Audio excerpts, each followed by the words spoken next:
नमस्कार, पहुना.in में आपका स्वागत है। मैं हूं आपके साथ तनु वर्मा। नेता प्रतिपक्ष नारायण चंदेल ने आज प्रेस कॉन्फ्रेंस कर राज्य सरकार पर जमकर निशाना साधा है। नेता प्रतिपक्ष नारायण चंदेल ने कहा है कि 24 अगस्त को युवा मोर्चा बेरोजगारी विषय को लेकर सीएम आवास का घेराव करेगी। विधानसभा चुनाव के पूर्व कांग्रेस ने जन घोषणा पत्र में बेरोजगारी भत्ता देने का वादा किया था, लेकिन प्रदेश के युवाओं को बेरोजगारी भत्ता नहीं दिया गया है। उन्होंने कहा है कि कांग्रेस सरकार बनते ही अराजकता की स्थिति हो गई है। किसानों को 2 साल का बोनस देने का भी वादा किया गया था, लेकिन अभी तक किसानों को बोनस नहीं दिया गया है। 51,000 करोड़ के कर्ज में छत्तीसगढ़ डूबा हुआ है। और अन्याय, अत्याचार, दुराचार के खिलाफ भगवान कृष्ण ने चक्र उठाया था। मैं आप सबको जन्माष्टमी के महापर्व की बहुत बहुत बधाई देता हूं, शुभकामनाएं देता हूं। पहली बार हम बातचीत करने के लिए आप सबसे उपस्थित हैं। आने वाले 24 अगस्त को भारतीय जनता युवा मोर्चा, जो हमारी युवा इकाई है, छत्तीसगढ़ प्रदेश की राजधानी में बेरोजगारी के विषय को लेकर के हम मुख्यमंत्री निवास का घेराव करने जा रहे हैं। और 24 तारीख का ये जो कार्यक्रम है वो भारतीय जनता युवा मोर्चे का एक जंगी प्रदर्शन है, विशाल प्रदर्शन है। वर्तमान मुख्यमंत्री विधानसभा चुनाव के पूर्व जो तात्कालिक प्रदेश कांग्रेस कमेटी के अध्यक्ष थे, उस समय जो चुनाव का घोषणा पत्र, कांग्रेस का जन घोषणा पत्र लॉन्च हुआ, जनता के सामने में आया,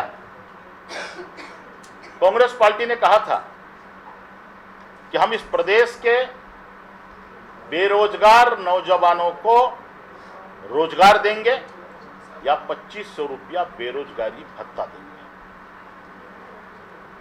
हम आप लोगों के माध्यम से माननीय मुख्यमंत्री श्री भूपेश बघेल जी से पूछना चाहते हैं कि प्रदेश की जनता के सामने में बेरोजगारी के विषय पर श्वेत पत्र जारी करें कि कितने पंजीकृत बेरोजगार इस प्रदेश में हैं, कितने बेरोजगार नौजवानों को किस किस जिले में, किस किस ब्लॉक में कब रोजगार दिया गया है, और पूरे प्रदेश में कितने बेरोजगार नौजवानों को 2500 रुपये बेरोजगारी भत्ता दिया जा रहा है। प्रदेश का नौजवान जानना चाहता है, प्रदेश का आम आवाम जानना चाहता है। मित्रों, इस गंभीर विषय को लेकर के 24 तारीख को भारतीय जनता युवा मोर्चा मुख्यमंत्री निवास का घेराव करेगी, एक जंगी प्रदर्शन करेगी। और इस प्रदर्शन के माध्यम से हम बेरोजगार नौजवानों से भी निवेदन करते हैं इस प्रदेश कि वे आए और इस आंदोलन में हमारा सहयोग करें। जब से छत्तीसगढ़ में कांग्रेस की सरकार बनी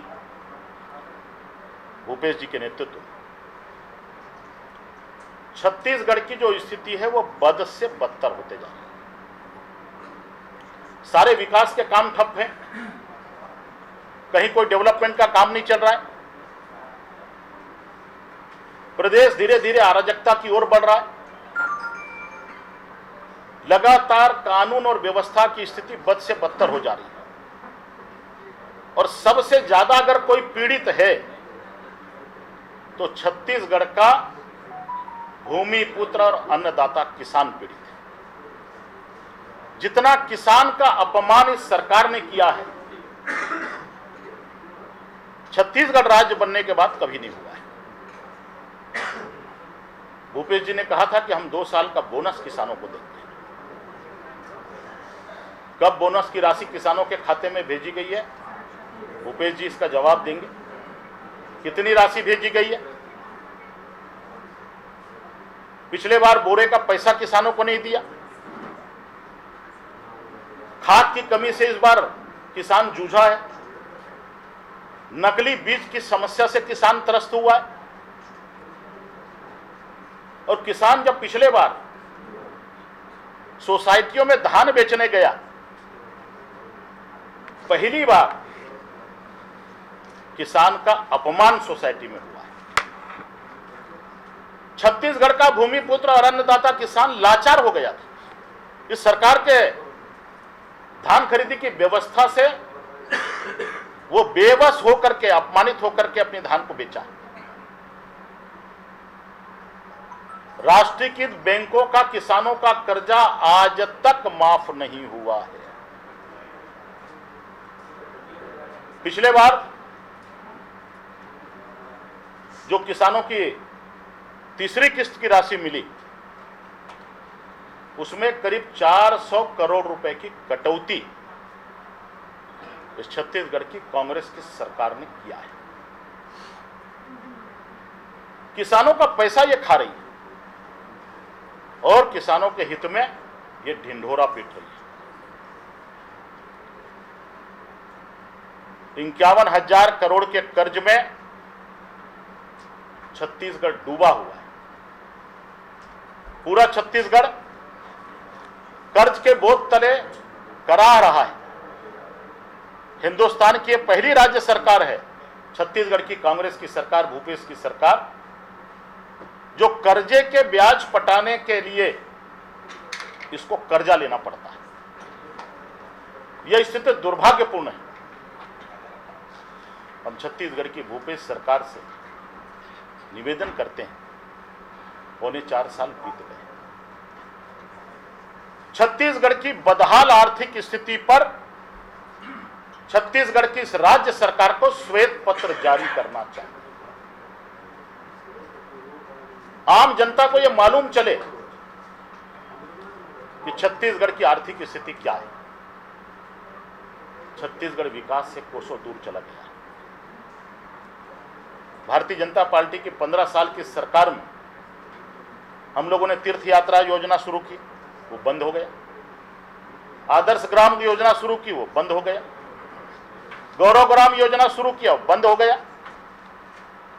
समग्र की एक राशि विकास के लिए नीचे गांव में नहीं जा रही।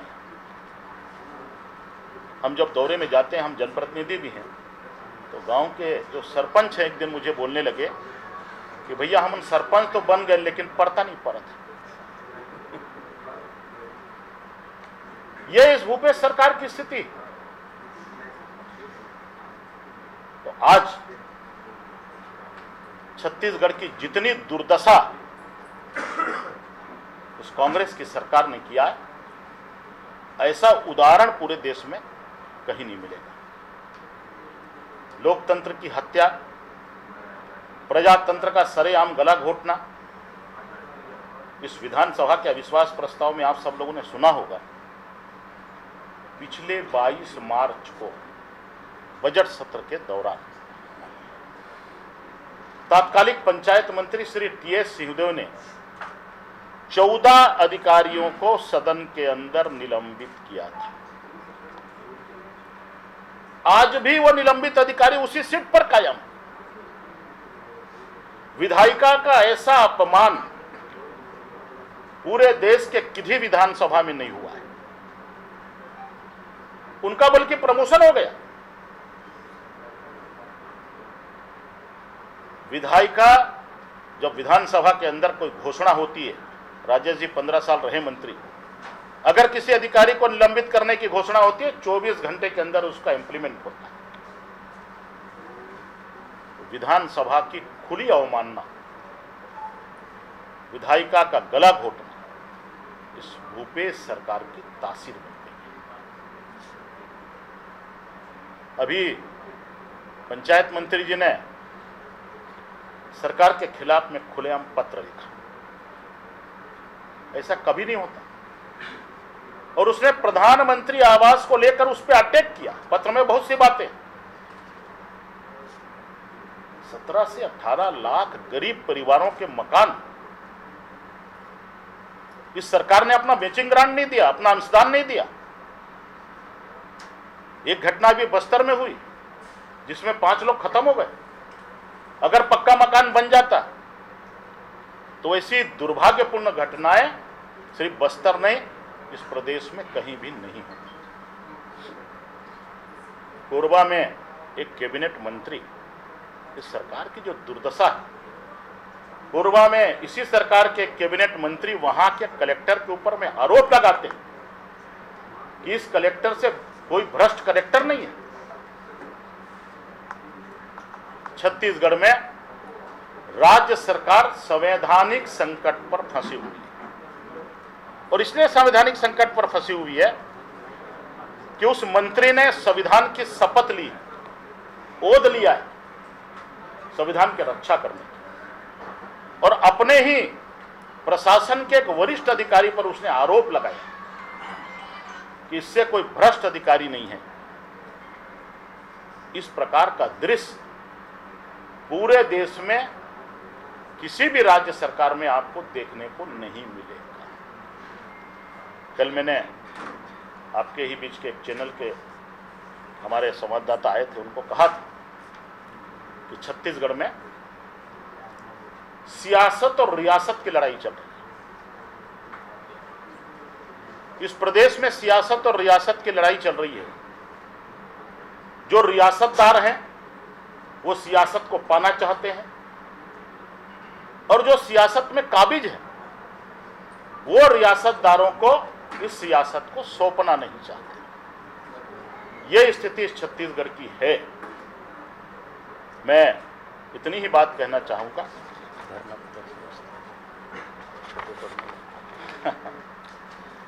इस सरकार के खिलाफ लगातार जनता में आक्रोश बढ़ रहा है। सरकार में अस्थिरता का दौर है, सरकार में सामंजस्य की कमी है। समाज का हर तबका, चाहे वो किसान हो, नौजवान हो, अधिकारी हो, कर्मचारी हो, व्यापारी हो, समाज का हर तबका इस भूपेश सरकार से हैरान और परेशान है।